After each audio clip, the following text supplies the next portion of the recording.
season. So we have applied for a lateral move. That was submitted to the FA 2 weeks ago. We feel as if we made a really good case for us to be laterally moved back to the Northwest Counties.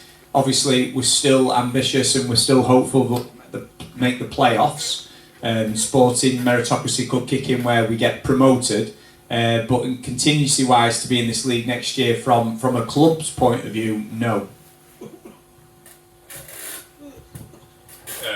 I think from the footballing side of it, as a management team, and we've had discussions this week about next season, we've got 11 massive games. Obviously one of them was today.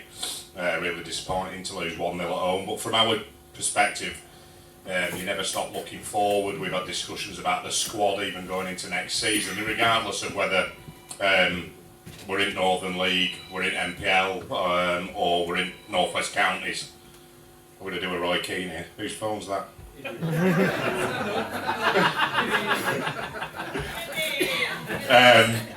don't think I've got quite the vibe there, yes, but yeah. So I think it's a good question, but it's a really difficult one, because last summer was, as you all know, was really tough, in terms of, if they'd have said to us right from word go that we were definitely going to be at Northern League, I think it'd have been a bit easier. But for us to then go through that process, put a really good case forward, and then get shoved across. We all knew that it was going to be difficult, and like I say, the club has applied to go back laterally. We'll make plans going forward for eventuality A, B, and C. I think, well, and we've already started that this week. But it's tough as well because we've still got 10 games to go, and we'll come out fighting after today, and we'll try and make sure that we are in playoffs and we finish as high as possible.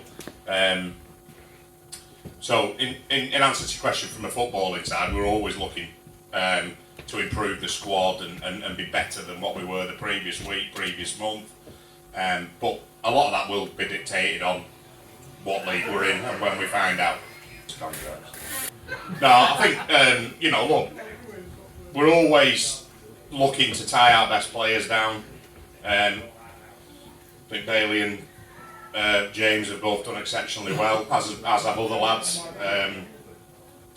We just want to build the best squad we've got. Some lads it'll suit to be on a contract, some lads it won't suit to be on a contract. I'm not going to tell any lies. You know that if you know your football and you know football at this level, we can't saddle ourselves with 16 lads on contract. That's just how it works, because there's things that come into play where if you've got a lot of injuries, then you'd end up having to pay for them players for a certain amount of time while they're out, depending on what's in the contract, of course. So yeah, we've got to get an happy medium. We've got to get a fine balance. To me, I'm pleased that the lads have shown the commitment to the club and signed a contract. But there's other lads in there that we would put on a contract. But it's not all about having them all on contract. Football at this level, you'll have a mix. Lads are on contract, lads are on non-contract, some lads are on loan. It's about getting the best blend of that to work for the football club. And like I say, we're working within parameters, so it'd probably be lazy management and not the right thing to do to then go and saddle ourselves up to his neck with lads all on contract. So, but that's not to say there aren't lads in the squad who we wouldn't put on contract in the future. We've got one on contract in the squad on top of them two, whose contract's up in the summer, and it's just not something that we've really sat down. I've spoke to Steve-O privately about it, because everybody knows who it is, so I might as well tell you. And it suits some lads to be on contract, and it suits some lads to play on non-contract. That's the bottom line. We need to get that blend right and just focus on not the contract side of it really, but on winning games of football, in my opinion. Go after that, Gav. No, thank you. Bye, Gav. Thank you. So just to expand on that question, Bailey, as a Kendal-based player, how does it feel to be rewarded with a contract?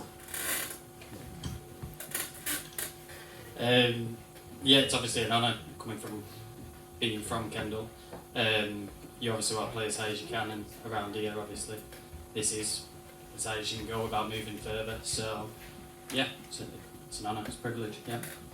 I think just to add to that as well, I think you'll all agree with me. Like obviously James was on a contract. He's extended his contract. Steve-O's on a contract until May. Bailey wasn't on a contract, and we put him on a contract because pound for pound he's been one of our best players this season. I think he deserves it. So, well done, son. I think the under-23s was always set up with two main purposes. Purpose number one was to give local talent a pathway through to this level of football, and the under-23s are doing really well. We've had a few lads in and around the squad at certain times this year, and they've all done really well. A few of them train with us regularly, week in, week out, and don't look out of place. I think the key to it is the under-23s are doing well and they're winning. They're winning games of football and they're all playing well, but it is a different ball game. To sort of say you could go and put 8 or 9 of them in a first team fixture in this league, we being as physically demanding as it is,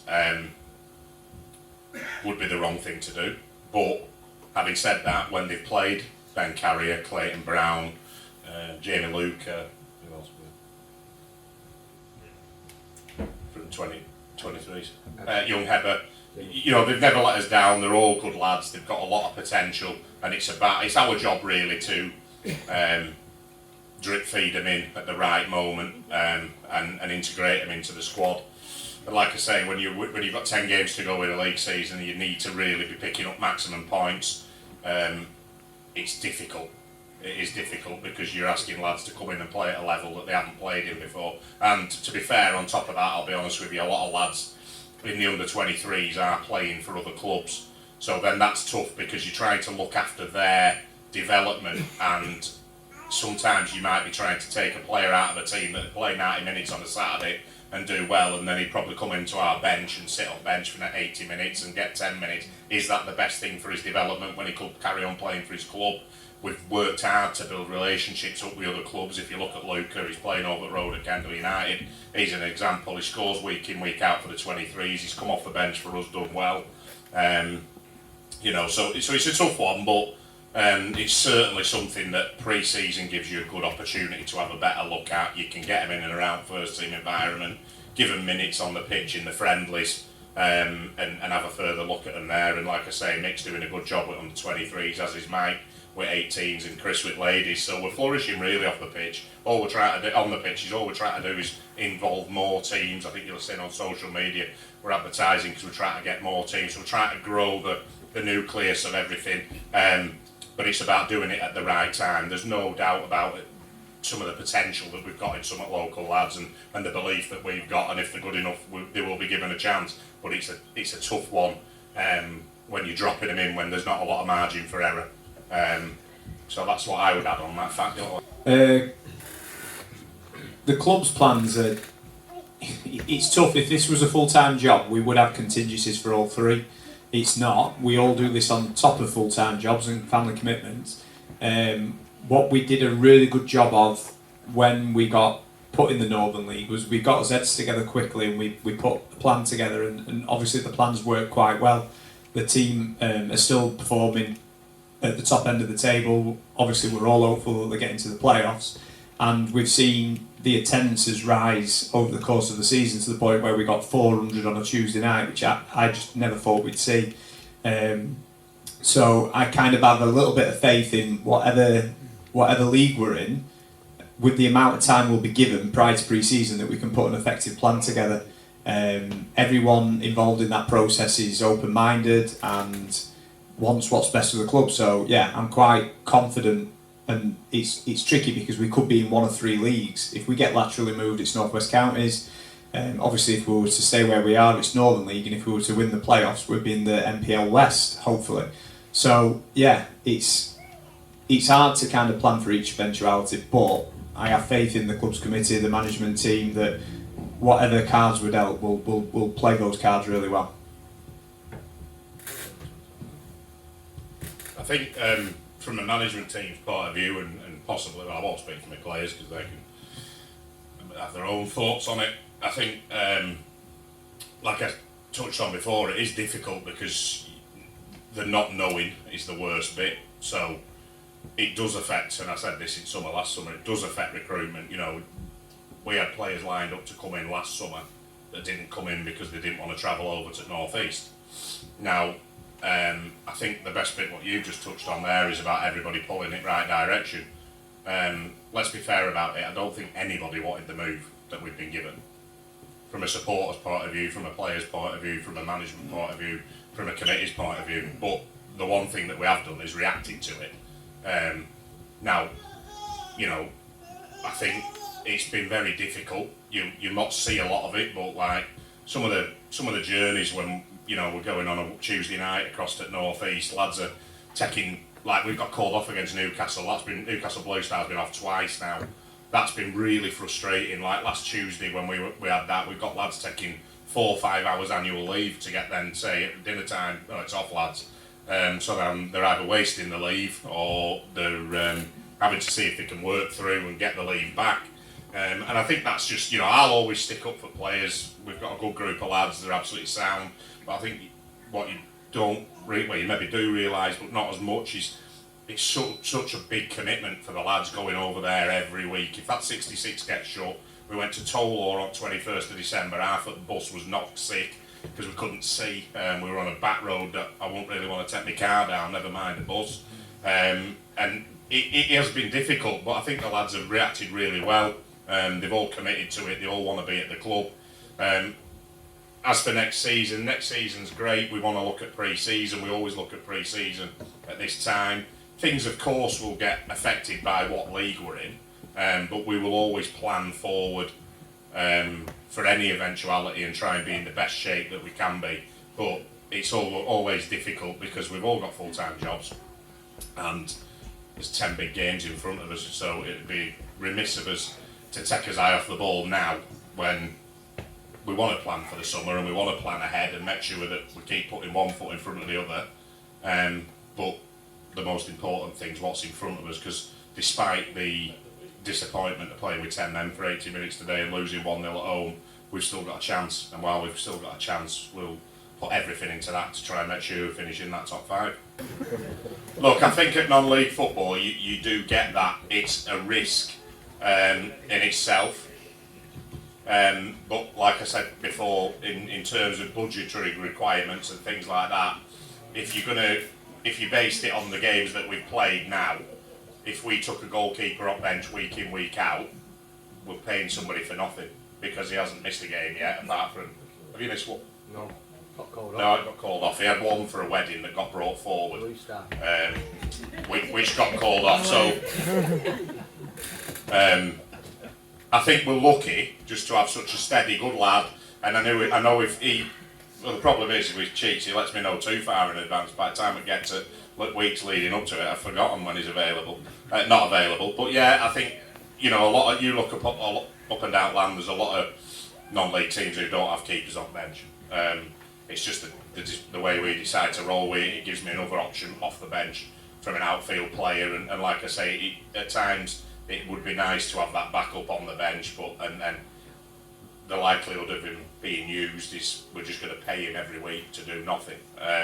So that's the reason why we don't go down that route. And like I say, fingers crossed, he stays fit, keeps doing his job in that, which he's done wonderfully this season, and all will be well. No, You liking that, Anigo? I like it, yeah. Important to note that we've got Zach Lee, who plays for the under-23s, who's been on the bench for the first team. He's a young goalkeeper who's currently at Wigan Athletic full-time. So although he's young, presumably, and obviously I don't pick the team, but Zach would be a backup option. Or committee. No, Zach trains with us most weeks on a Thursday. He's been playing for under-23s and he's training full-time with Wigan's first team. And I think Cheats will agree with me here that the improvement in him from training and playing full-time with Wigan has been outstanding. He looks really sharp in training. We've got 2 or 3 keepers signed on in the eventuality that if he did, you know, pick up an injury or wasn't available one week, we'd always react to that and cover it up.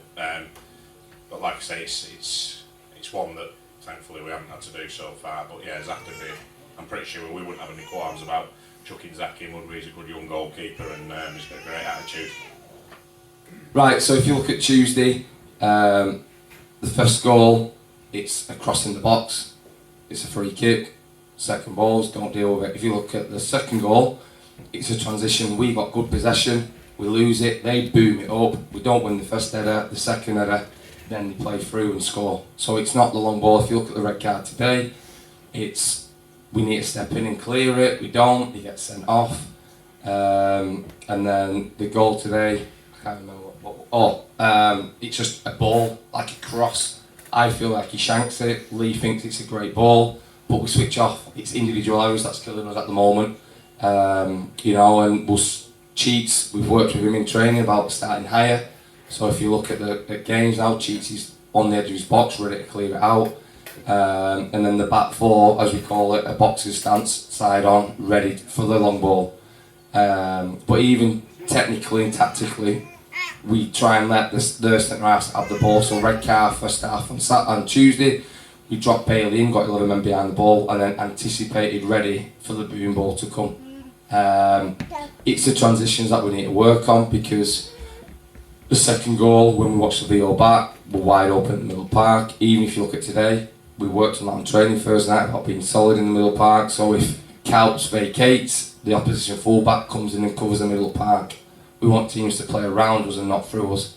In testament to the lads today, for 80 minutes we played with 10 men, and Cheats has made 0 saves or 1 save, and that shows how technically we were solid. We had a low block, and that's the frustrating bit about this league. You know, it took us a month to adjust to it regarding the long ball, the physicality, the non-protection of referees, let's call it that. But that's the way it is. You know, every substitute, whether it's tactical or you're looking to freshen it up, every substitute is a gamble. You've just got to do at the time what you think's right. I always say you've got to live and die by your own sort. You know, and some substitutes you'll make and they'll come off, and some substitutes you'll make and they won't come off. And it's almost like, you know, if you leave the players on the pitch, what would have happened? You know, we could have made substitutes today at 0-0. We could have gone on and won game. Finn Lynch, Josh Winder could have scored winner, and we've got a totally different outlook in here. The problem being is that they always had the spare man today, so it wasn't as much of a risk for them. You know, whether the lads, I mean, I spoke to you about it before, didn't I? That we've been undone by one bit of quality, where the lads, if he's meant it, it's a hell of a ball. Right in between my right hand side centre back and my full back, the lads run off him, he's chipped it over Cheats, and like I say, I think he's made one save other than that, and I think Couch got sent off in 8th minute. So we've played 90 odd minutes with 10 men. If you include stoppage time at both halves. And Gav makes a really valid point, and that almost makes it,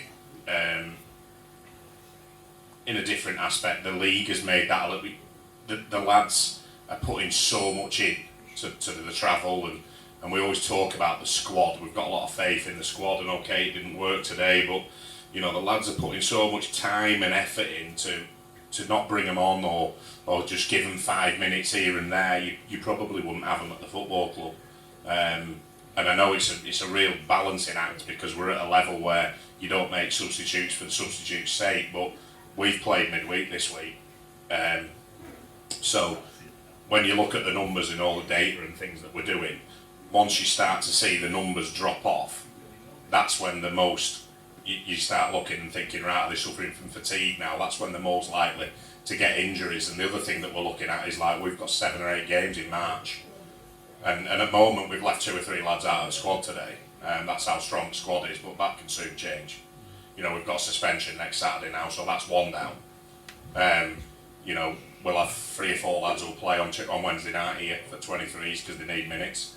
And then we'll see how they go, and then we'll go again, ready for the weekend. So it's almost like when we're going into stuff like that, there's so many facets to it. We were talking Wednesday night about, with another manager from another league, I was talking about the data about, you know, they're saying, right, if we don't hit 115 kilometres as a unit in a game, more often than not we lose.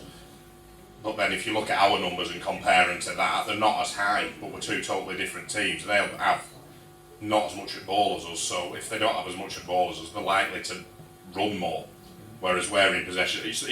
It's an absolute minefield. We're doing as best we can. Like we say, we're all full time. We sit there and talk. So I'd like to see how many voice notes we've sent each other this season. And it's all great stuff. It's all good learning stuff, and it's all ifs, buts, maybes. But it's something that we'll keep working at and endeavour to get right over the next 10 games. I'm not going to answer the question outright, but I think the fact of the matter is we seem to be on the end of a lot of wrong decisions at the moment, and I don't want to sit there and bleat about referees, because at the end of the day you can use it as an excuse as to where we've got to be better, but we seem to be getting a lot of stuff that's going against us.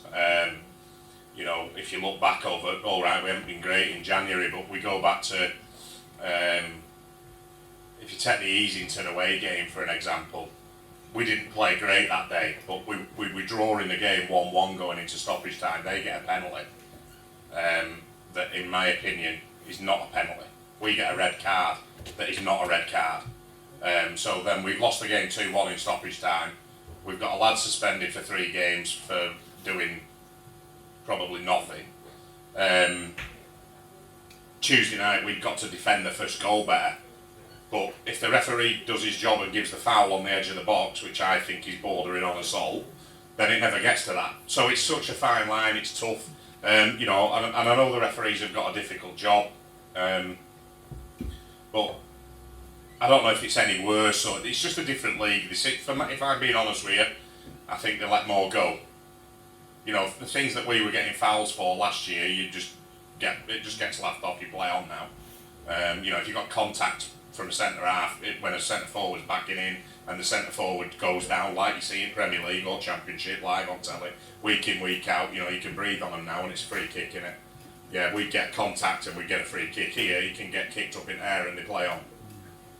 And that's just how it is. And some of you who've been away from home, you'll see it. So I'm not saying they're better or worse. I just think that if we go back over the season, and most clubs will say this, won't they? You know, everybody's got their own case, but there's been a few decisions where I've been aggrieved, to say the least.